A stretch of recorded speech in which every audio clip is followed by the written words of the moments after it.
Hi, I'm Kenneth Sewell, Vice President for Research at Oklahoma State University, welcoming you to this month's edition of OSU Research on Tap. Each month, I sit down with an OSU scientist, artist, or scholar for an informal chat in front of a live audience at Stillwater's Iron Monk Brewery. This is a great way to get a glimpse into the fascinating research these talented individuals carry out at OSU. I hope you enjoy this edition and tune back in each month for a new one. Cheers.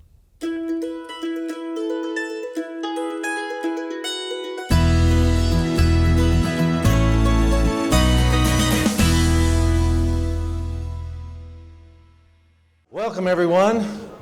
It's our first Research on Tap since the time change this year, so it's a little dark outside, and we have the Christmas tree in the back. So I'd like to welcome everyone here to Stillwater's own Iron Monk Brewery and Tap Room for OSU Research on Tap. I'm Kenneth Sewell, Vice President for Research and the President of the OSU Research Foundation here at Oklahoma State University. And every month we host a different guest here from amongst the research faculty at the university to talk about a different aspect of the incredibly broad expertise that we have in research at Oklahoma State University. And today I'd like to have you help me welcome Dr. Mike Davis.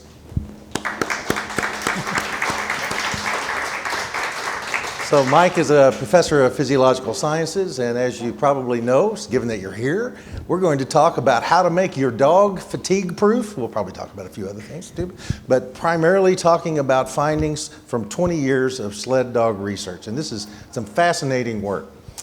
So Mike, to get us started here, first, how and also why did you first begin using sled dogs as research subjects?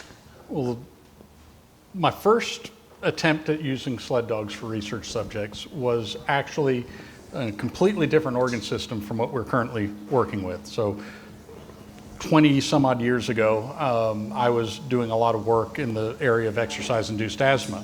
And there's a form of exercise-induced asthma called ski asthma that's very, very common in elite winter athletes, cross-country skiers, ice skaters, people like that. And what we needed was a decent animal model, and we had been using some laboratory animal models, and they were okay, they weren't great. And when you say animal model, so be able to study this phenomenon in animals, right, and what you learn from it, try to do something, because humans are a messy bunch, and they tend not to be nice and similar from one person to another, whereas laboratory animals are genetically a lot more homogeneous. So it's a lot easier to find something without having to use hundreds of subjects. But the problem is that we didn't have a good animal model of ski asthma, and it took a little while for me to, as I'm sitting there trying to figure out how to reproduce that phenomenon in the lab, and I finally thought outside the box and went, well, instead of thinking out in the lab, why not do an animal that does the same thing as a cross-country skier? And so started thinking about sled dogs, and then it was just a matter of trying to figure out the logistics of how to be a faculty member in Stillwater, Oklahoma, and work on sled dogs. We don't have a whole lot of sled dogs around Stillwater, is what you're trying to say? Well, we have more sled dogs than you would think, but really? We don't have a lot of sled dog racing. Okay, no, I would agree with that. I mean, we have a lot of dogs, and we have and they're really cool dogs. But in order to do racing, you need two things that we don't have. Well, I guess we have a lot of wide open spaces. You need a lot of wide open spaces, and so we could manage that.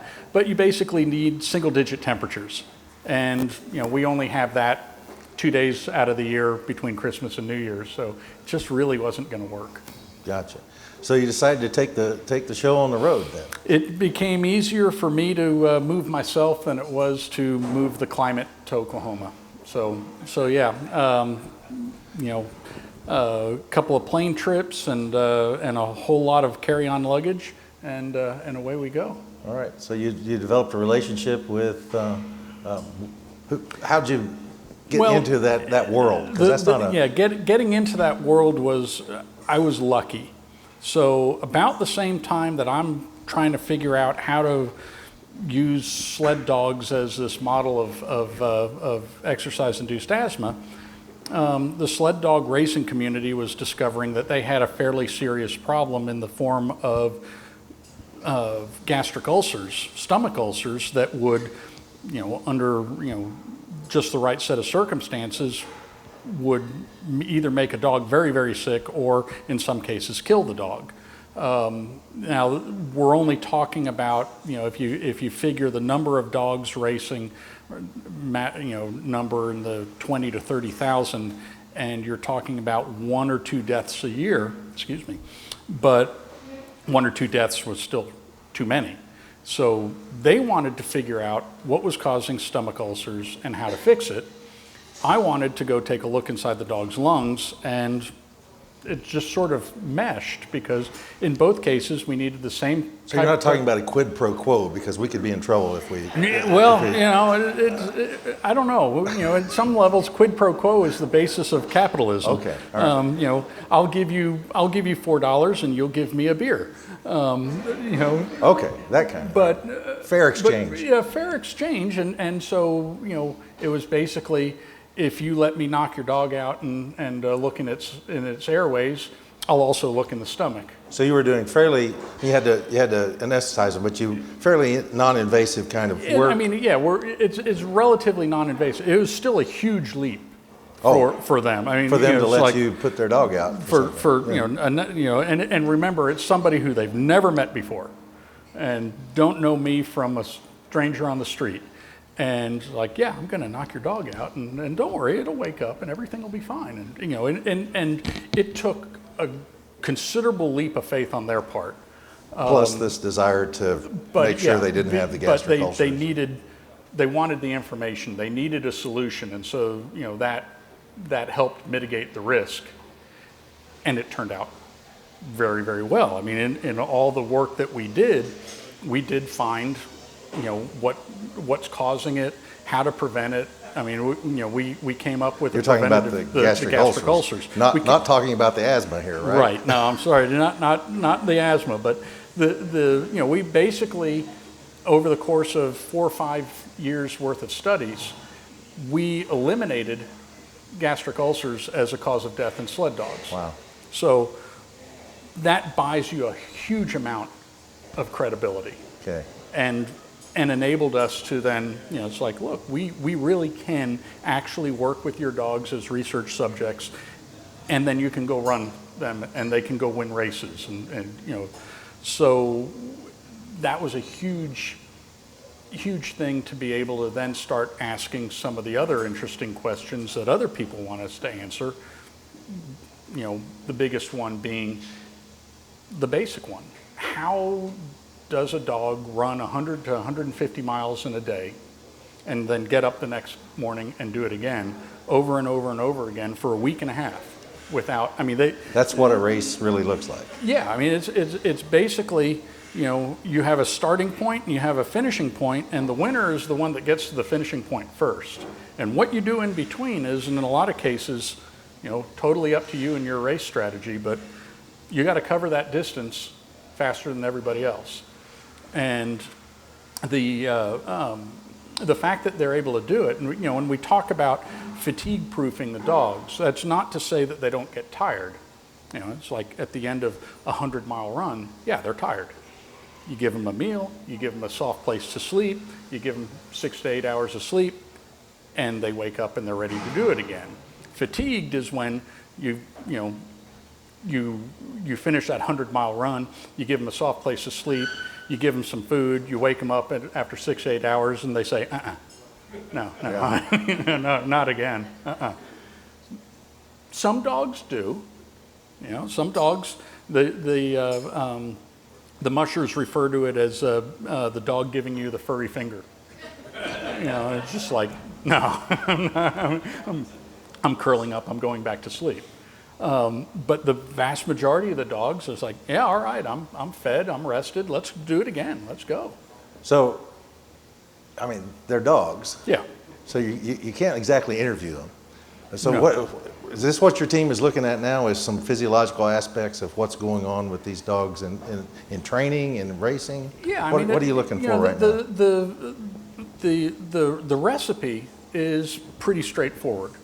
You take some sort of substrate and oxygen, you move it through, eat it, absorb it, get it through the bloodstream, get it into the muscle, burn it, get rid of the waste products. And the whole point of this is, basically doing that process. I mean, you and I are sitting here doing that in our cells right now. Pretty slowly for me. Very slowly. Yeah. They're doing it at 10 to 20 times the rate that we're currently doing it, and they're sustaining that. And so, how is it that you get that, those substrates into them? How do they move them around? How do they store them? How do they make them available? And the biggest thing right now really is, how do you get rid of the waste? Because, when you look at the chemistry equation, you take glucose and you take oxygen and you put it all together and you burn it and you get CO2 and water. But you also get a tremendous amount of heat. Right. And that heat is the limiting waste product. So you've got to get rid of the heat. The dogs are burning 12,000 calories a day. 12,000 calories. 12,000 calories a day. 6 times the basic human metabolic requirement. And they're a third of our size. So you mentioned the single-digit temperatures. Mm-hmm. And until we talked about this before, I've always thought of the Alaskan sled dog racing as the temperature being one of the challenges, and for the human it is. For the dog, it must be what actually helps them do what they do. Yeah, I mean you have to, as a general rule, you have to be down into the single-digit temperatures to be able to take your foot off the brake. So, when you see the dogs, when you go to the start of a race and they're sitting there banging in their harness and it's taking a dozen people holding the sled back to keep them from just taking off down the trail before their time. But once they head down the trail like that, they're only going to do that for about 15 to 20 minutes. And then their body temperatures will be in the 108 degree range, and you got to kind of slow things down a little bit. Now, if it's like a lot of times it is, where the temperature is hovering in the 20s, you got to slow it down quite a bit. Otherwise, they just overheat. Otherwise, they overheat. When you get into, right around 0 degrees is the ideal, where the musher can take the foot off the brake and just let the dogs go. So they're burning it like crazy, and the heat that they're putting out is being perfectly offset by that. Right. Yeah. And they can dissipate heat that quickly. You get much colder than that. We've sort of set a rule where we won't start a study at temperatures below -30. Below -30. Because I hate to do anything in temperatures below -30. We won't start a study below -30. We won't continue a study below -40. So there's that little wiggle room where if we've already started, we may just go ahead and finish it. But there are problems. One of the things that people don't recognize until they get up there is that you can't draw blood below -35 because the blood freezes in the needle. It freezes in the needle before it can move. Yeah, it's like, and I had to learn that the hard way. I was sitting there with one of the dogs, and I can feel its vein. The vein is as big around as my finger, and the needles. I can't understand why it is that I'm not getting the sample, and the dog's just kind of sitting there, just like, whenever you're done. And I finally figured out after a couple of needles and a whole bunch of tubes that it's like, it's too cold. The blood is freezing inside the needle. Yep. And so, -35, you can't draw a blood sample anymore. Now, you, or I guess technically OSU, has a research facility on site at a kennel of an Iditarod champion in Alaska. Right. How did that come to be? Well, this is, and everybody wants us to be on the cutting edge. So unfortunately, one of the things that cutting edge means is that nobody's ever done this before. So you don't know what you can do, you don't know what you can't do, and most importantly is that nobody's figured out the rules for it yet. Well, so we did about 15 years or more of a lot of federal funding and a lot of studies, very high quality, very scientific studies using essentially other people's dogs. You know, we've never purchased a sled dog. We've always, you know, depending on the project, we either have a budget that we can pay them for the use of the dogs. In a lot of cases, we don't have the budget, and we're just like, hey, look, you know, let's just kind of work with this. By relationship that you built up over years? And if we get good pilot data and can get good funding, then we'll be able to pay you for the next one. But this was, you know, this was all biomedical research, and it was falling under the guides or falling under the rules that were written originally for laboratory beagles sitting inside a university laboratory. Yeah.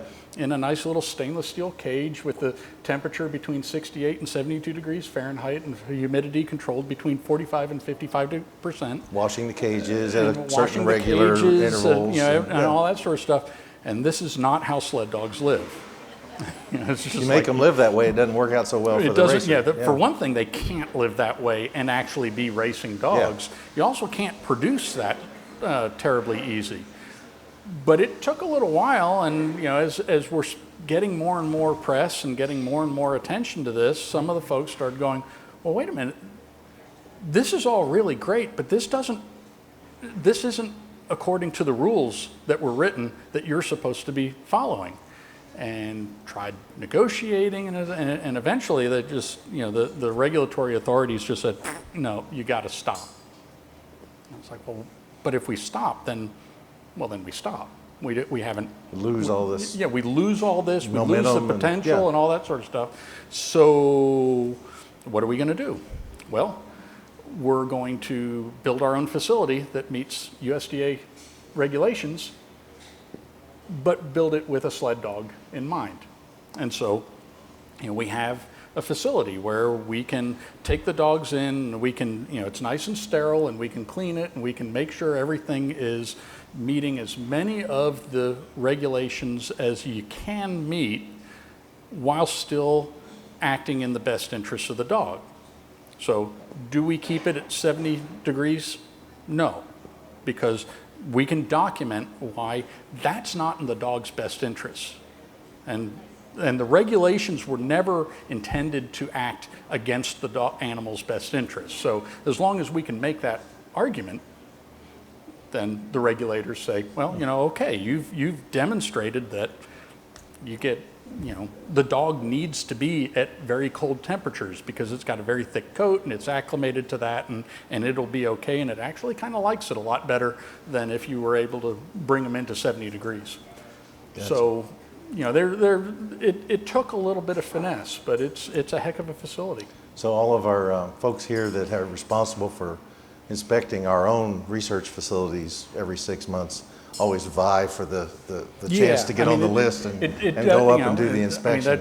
They hate it when I tell them that at least once a year you can do it by video. Yeah, I mean, you know, there's a requirement to inspect it twice a year. There's no interest, there's no dog's interest that says, no, we don't have to inspect it. The dog doesn't care. So yeah, it's going to get inspected, which means that you have to go 4,000 miles to, you know, rural Alaska.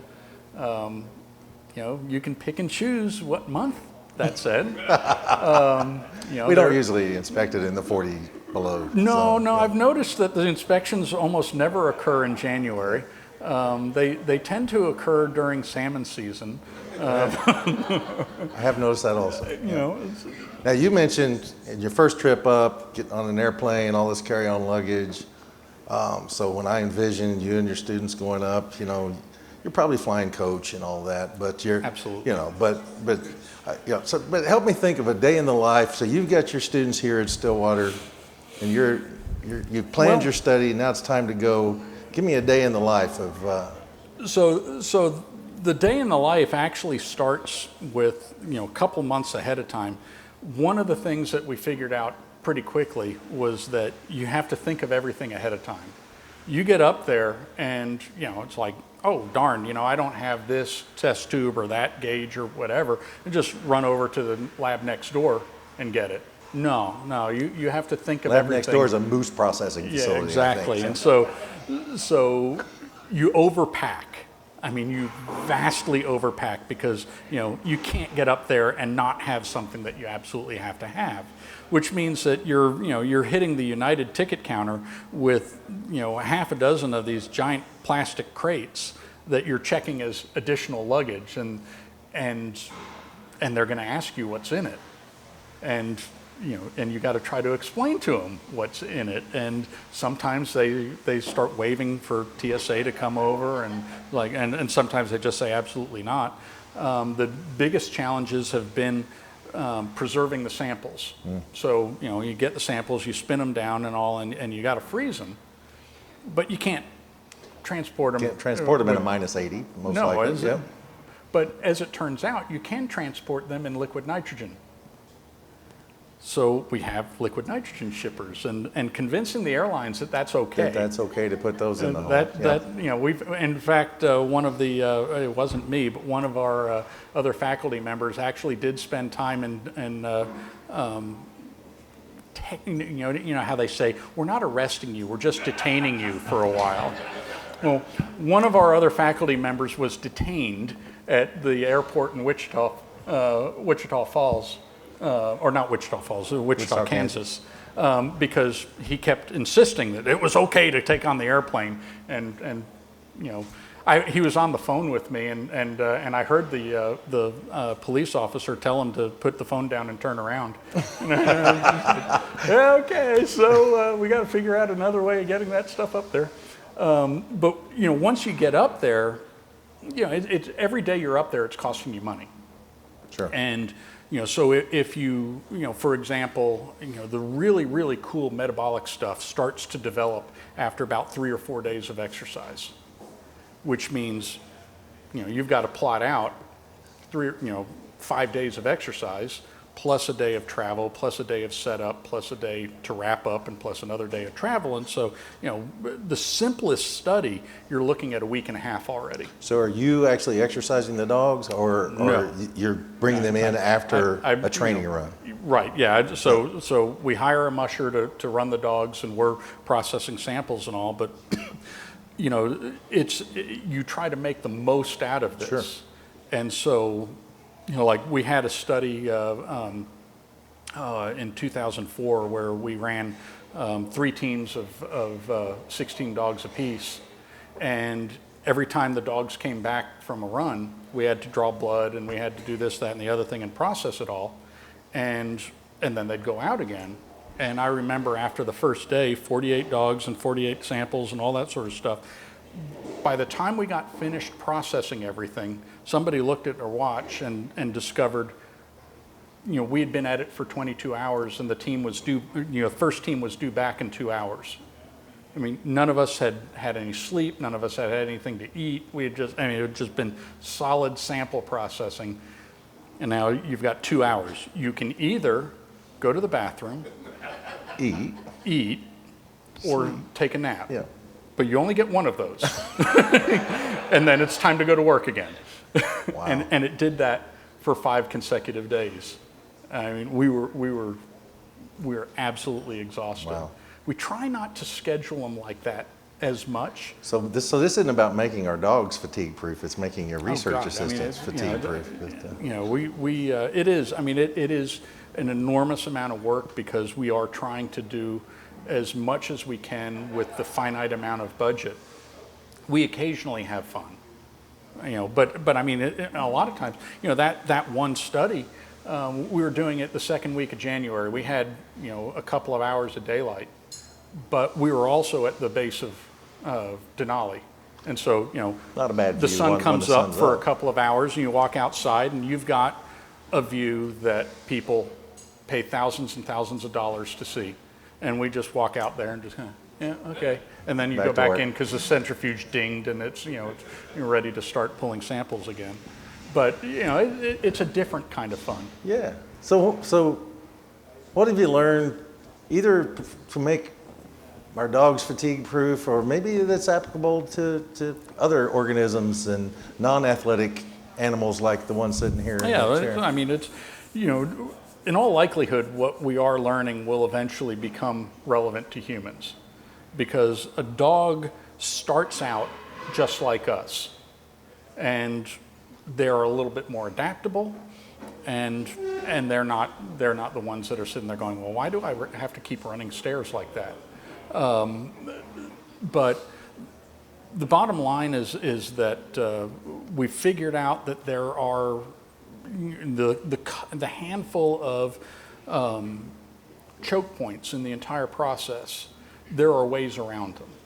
So one of the big Choke points in that in that whole glucose metabolic process. So one of the choke points is being able to actually get glucose glucose and fatty acids, but basically the substrates into the muscle cell. It's a huge thing. When you develop diabetes, part of the problem with diabetes is that you're not getting the stuff into the muscle cells like they should. So, we've discovered that we have the same transporters that the dogs have. The dog, you can get a certain amount of exercise out of the dogs using those transporters. And then they hit a wall. Well, then you have to figure out a new way of doing it. What we found is that, the dogs just say, well, we've gotten as much out of GLUT4 as we can. We're now going to do something different. And that will let us do something different. We're going to do something different at the cellular level, and it translates to more exercise. Gotcha. We have all those same switches. We know that, running a dog 150 miles a day for 5 consecutive days will turn on those switches. We don't know how hard you have to run a human to get turn that on same those switches, adaptability. but that switch is there, and so it can be turned on. Same thing going at the tolerance to heat. I mean, one of the ways that they manage the heat is by simply developing enough tolerance in their body to that huge amount of heat buildup. If you were to put your dog in a car in the Walmart parking lot in the middle of the summer and leave the windows up, and it's rapidly going to overheat, you take them to your veterinarian, and the dog's got a temperature of 108, and he's suffering from heat stroke. These dogs will maintain a temperature of 108 for hours at a time while running without any heat stroke, because now if you took them in the middle of the summer when they're totally out of shape and did the same thing with the vehicle in the parking lot, they're going to heat stroke. They're still dogs. But it's a tolerance kind of framework. But part of that training allows their body to become tolerant to all that heat. So one way of figuring out how to get rid of all that excess heat is to make it not important to get rid of it. You can just go ahead and store it for a while and get rid of it when you stop running. Right. And their conditioning has taught their body to do that as an alternative to having to sit there and constantly pant to get rid of the heat. Gotcha. Wow, it's fascinating stuff.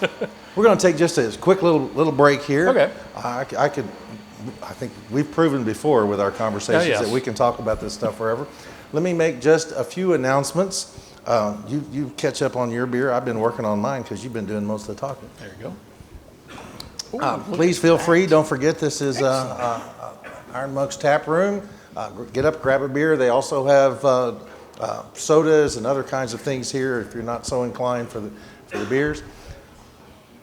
Also, thanks to our refreshment sponsors, the Riata Center for Entrepreneurship at Spear School of Business. Actually, the Riata School of Entrepreneurship just this week celebrated its 10th anniversary. So we've been training entrepreneurs and providing entrepreneurship education for the last decade here at Oklahoma State University. So we want to thank them for their big part in this. Just a few Iron Monk announcements. Pub Poll Tuesday. If you've never been to Pub Poll Tuesday, it's a form of a trivia game. It's here tomorrow night and every Tuesday evening at 7 p.m. It's a whole lot of fun. Come back out and check that out sometime. Also, there's periodic yoga in the tap room. And they do have it this Saturday. It's 10:30 a.m. here in the tap room. Check that out on the Facebook site if you're so inclined.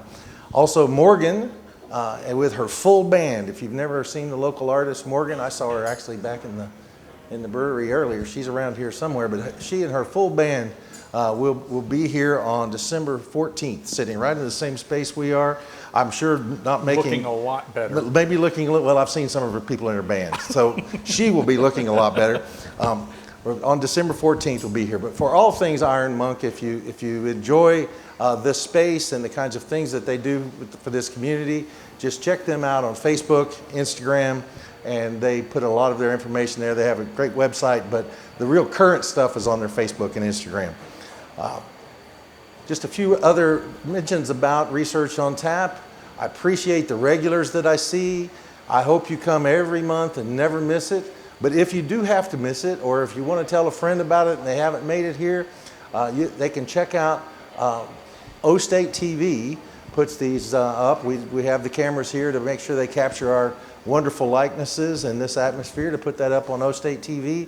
And then also once a month, after they have a chance to edit it, that goes up as an Inside OSU podcast. So if you like to download podcasts, check out the Inside OSU podcast. They do about one a week, but then once a month it features our OSU Research on Tap. So I encourage you to do that. So we'll be back here on December 16th. We do them the third Monday of every month, unless something structural in the month makes that not possible. But December will be right here. I'll have more to say about what's going to happen at the December one when we kind of wrap things up at the end. So back to Dr. Davis. So before we open up to audience questions, let me ask you, what's in the future for this work? What more is there to learn from elite canine athletes? Well, we haven't quite figured out everything yet. We do still need to figure out a few things about how how they move substrates around, and overall just sort of metabolically how they what exactly is the stimulus that they're responding to at a cellular level. At a cellular level. Yeah, I mean, obviously the running is the sort of macroscopic But thing. what's triggering the adaptations that make these? What's the initial trigger? Because that's really the shortcut. If you can figure out what the trigger is, then it's entirely possible that you don't have to spend, all that time. 100 miles of running. Yeah, in order to trigger it. Okay. And because, I mean, let's face it, particularly if we're going to translate this to humans, well, we all have better things to do than just kind of sit there and, run around the fields for, 6 to 12 hours a day. Need to figure out what that stimulus is so that we can shorten it down. Now, a lot of people would love to just say, well, we can put it in a pill. Yeah, so I can sit on my couch and right, watch a football game. Wash your training down with a beer and away we go. Maybe. I mean, I'm not necessarily against that. But you're still looking for some of those. I don't think it's going to happen. Those metabolic triggers. Yeah. So looking at the metabolic triggers, and then just from a purely, I have a feeling it's going to be more important to me than to a lot of other people. But the dogs right now, through a little bit of intuition and through a little bit of practice and decades of just work, they're kind of at a physiological maximum right now. And interestingly, one of the maximums, I mentioned the fact that they're burning 12,000 calories a day. Well, in order to burn 12,000 calories a day, you have to eat 12,000 calories a day. Otherwise, you go away. And getting a dog to eat 12,000 calories is not as easy as it sounds, at least not over and over again. Your average dog, if you leave a bowl of pasta out there, they'll scarf it up today and maybe even tomorrow, but after a while they're going to go, no, I don't want it anymore. So, one of the things that's going to be a challenge is what is currently limiting them? And how do we make that, how do we push that So you boundary? talked about that kind of on the elimination of waste, Yeah. but also the intake of the calories. I mean, and it's the practical aspects of it, and there's some really cool things that they're doing. Right now, in order to get 12,000 calories into a dog, you pretty much have to feed them a diet that's nearly 70% fat, because you just need to have appealing enough and able to. Well, appealing enough, but also just a small enough volume. Oh, because you are still talking about a 25 kilogram dog with a stomach that's about the size of a softball. So, packing that volume in, it's got to be fat. But the dog doesn't want to burn fat. The dog actually would prefer to burn glucose. So one of the things that we don't know what's going on is how are they converting. We are talking literally 8,000 to 9,000 calories a day of dietary fat converting to glucose into something that their muscle will burn. Because, let's face it, if we want to solve obesity problem, being able to burn fat as something other than fat is going to be a whole lot more effective than having to burn it as fat, because it's, Right. Metabolically, we're really, really good at converting excess carbs to fat. We don't convert fat back to anything other than it stays fat. And once it's fat, it stays fat until you burn it. If we can figure out how the dogs are managing that, that'll be huge. And it'll open up some checkbooks for research. It's like, yes, we would love to know how to do that. Right. But I've been doing it because I just think that watching an athlete do something that they are very, very good at doing is, that's the enjoyment I get. And so they are premium, elite athletes, but I'd love to see if I could make them just a little bit better than that. You're mentioning Musher that we have our lab at, Martin Boozer. Martin was the first musher to finish Iditarod in under 9 days. Under 9 days. Under 9 days. He did that in 2002. The next person to finish it in under 9 days was nearly a decade later. And so far, I think maybe 10 people have finished the race in under 9 days. And, and everybody's thinking, everybody thought for such a long time, there's no way anybody can finish it in less than 9 days. It's the 4-minute mile barrier. Yeah, Yep. exactly. Yep. But now that there have been so many instances where people have finished it in under 9 days, now you start thinking, ooh, what about Is 8 possible? What about 8? Could you figure out how to complete that race in under 8 days? That would, and there's not, it's not that big of a deal. It's not, gonna solve world peace or anything like that. But if figuring that out also has these other knock-on effects. Yeah. For human health. But it would just be cool. It would just be cool. So yeah, so Awesome. that's what we'd like to do. Well, I've been having all the fun, so let's open it up. And if you've been here before, you know how this works. If you haven't, we have the orange ball that is the microphone, and Terrell understands it. So tell us who you are and ask your question. All right, so I'm Terrell Conway, and I represent the microbiology contingent. I see Liz and Russ, and so what we want to know is we want to back you up. What caused the gastric ulcers, and was it Helicobacter pylori? I don't know. Can everybody hear the question? I don't have to repeat it. Even if they can hear that one, I'm not sure. Well, I don't know what it means. so the question is, what was causing the gastric ulcers, and was it Helicobacter pylori, which is the agent that causes the bacteria that causes the majority of human stomach ulcers? No, it was not Helicobacter pylori. Again, I as a faculty member and somebody who makes his living doing this. As soon as we start seeing ulcers, we start trying to figure out how to get money to study it. And so if we had been able to demonstrate that they're caused by Helicobacter pylori, then suddenly the National Institutes of Health coffers just open wide up and we are making bank. No. 4 different studies we tried identifying Helicobacter and it was just not there. What is happening goes back to how hot the dogs get. So they get very hot. They stay that way for a long, long period of time. And one of the consequences of getting hot is that the lining of the GI tract basically becomes more permeable. So it's supposed to be a nice little barrier that prevents stuff from inside getting into the body, stuff from inside the body getting into the lumen, unless we've specifically designed it to work that way. That all starts to break down when they're sitting there at 108 degrees for 6 hours during a run, which means that everything that's in the lumen of the GI tract gets to start leaking in there. And if it's the stomach, then it's acid. And so the acid starts leaking in there, and it doesn't necessarily cause an ulcer immediately.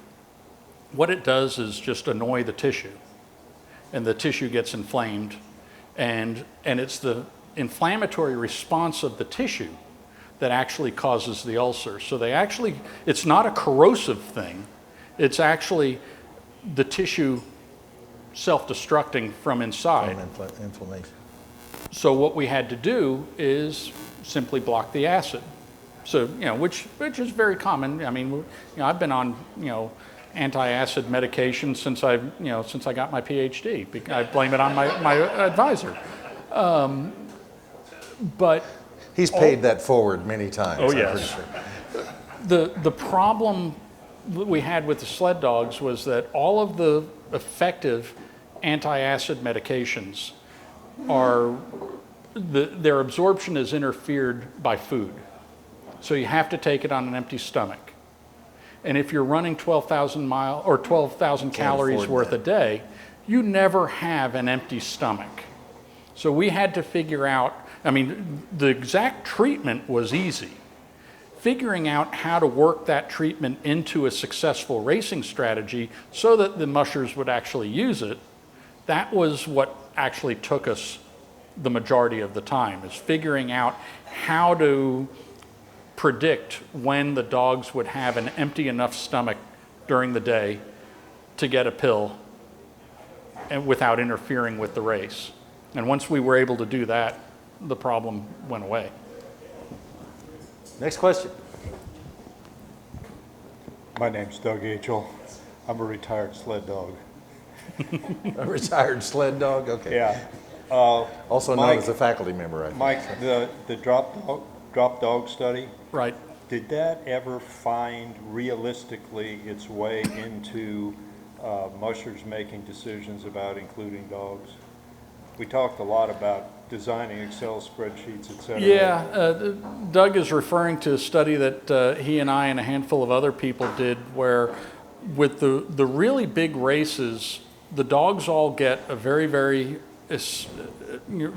detailed physical exam before the start of the race. So, if you're going to go out into the wilderness for 1,000 miles and be, away from civilization for, 8, 9, 10 days maybe, you want to be starting out in good shape. And so these really big races have very, very extensive examinations ahead of time of all the dogs, but yet there will still be upwards of 40% of the dogs will not finish the race. They get into a checkpoint and they're just not looking like they can continue, and so you pack them up and you put them on an airplane and you send them back home. But that's still a huge number of dogs that you thought were good enough at the beginning of the race to make it all the way to the end, and they proved you wrong. So we were trying to figure out whether there was more stuff that we could record and evaluate right before the race to see if we could predict which ones were not going to be able to finish. And we had some success.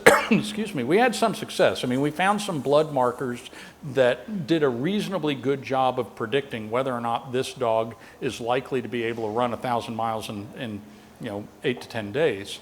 The problem has been in implementing it.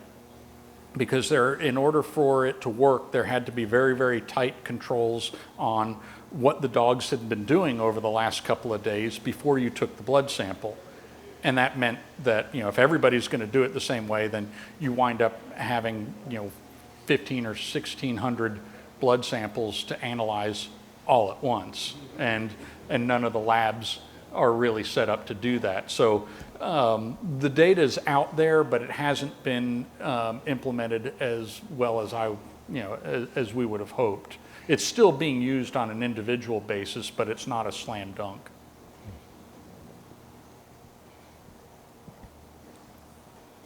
Other questions?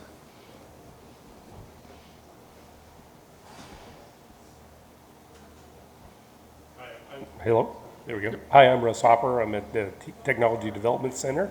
I'm also a microbiologist, as Terrell pointed out. My first question is, what happened with the ski asthma? I ski and do that a lot, and I'd like to know how it worked out. Yeah, unfortunately, at least with regards to the sled dogs, they get ski asthma just like humans do. It wasn't necessarily going to be the most lucrative avenue of investigation because there are only so many ways you can play down the fact that the one study that has demonstrated the highest prevalence of ski asthma in winter athletes was a study of the Norwegian Olympic cross-country skiing team. Clearly, it's not adversely affecting them. Who are just beating everybody up right So and it's left, like, yeah. how do you get money for something that isn't really hurting anybody? They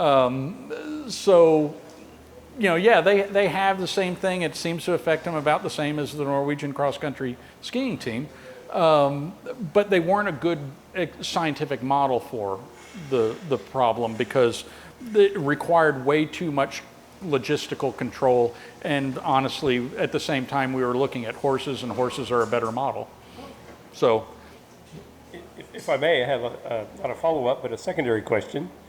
You're talking about the switches and how apparently dogs enjoy using glucose better than fat. Humans tend to be the same normally, but there's been a lot of popular press about ketosis these days. Mm-hmm. Is it possible that these long distance, marathon running dogs are actually using ketosis instead of glucose switching over to ketosis? We had the originator of the ketosis hypothesis on our first study back in 2004, Bud Veach, who was a heck of a scientist. When the guy introduces himself as having postdoced with Otto Krebs, it's just like, okay, this guy's got some clout.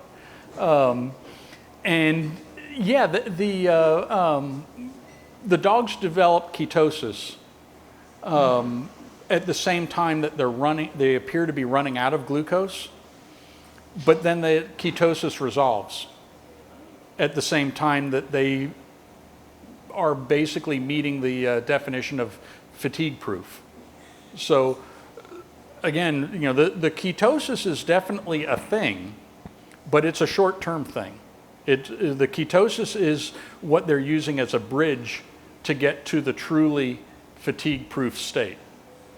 And we're not sure what what they're doing, but yes, and that's another reason why we think that ultimately this will apply to humans, is because again, during that first 100 to 150 miles, the dogs look exactly like humans, and then they go to the next level, and we're not sure how they're getting there yet.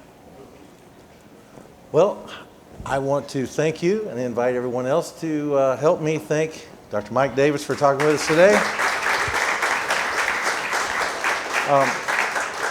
Just a quick note before we wrap up.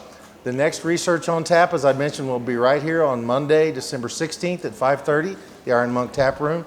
And this episode of Research on Tap will be highlighting the research of Dr. Mark Perry, Dr. Perry is Assistant Professor of Ethnomusicology and Historical Musicology. Okay? Now, I'm going to give you a little secret here before I tell you the title of the talk. In addition to being a DJ, and he's also an expert on the history of disco music. So that's a little note. So those of you who are here today, if you come back next month, that you got to keep that in mind. He's a historian who's one of his specialties is a history of disco music. Now the talk is going to be we're going to discuss nightclubs and national dances and how dance impacts daily life in Spain. Okay, so that's going to be the talk. But since you were here tonight, when the orange ball comes around, Ask him you about can disco. ask him about disco, and everybody else will go, why are they asking about disco? But he will be able to answer the question. All right, so I see my swag person wandering around here. So who will commit to come next month and ask a question about disco? Hey, there's some swag people. All right, so There you go. fix these people up. All right, before we finish up tonight, though, I want to present Dr. Davis with our Research on Tap amulet and medal. Oh, So you are a member of an elite club now as an alumni of Research on Tap. If you look really closely, there's a bottle opener in there. So that's really good. Nice. Thank you. So we always finish with a toast. And the toast is based upon the review criteria for a National Science Foundation grant. And that is, may your intellect be meritorious and your impact be broad. Thank you all for being here. Come back next month.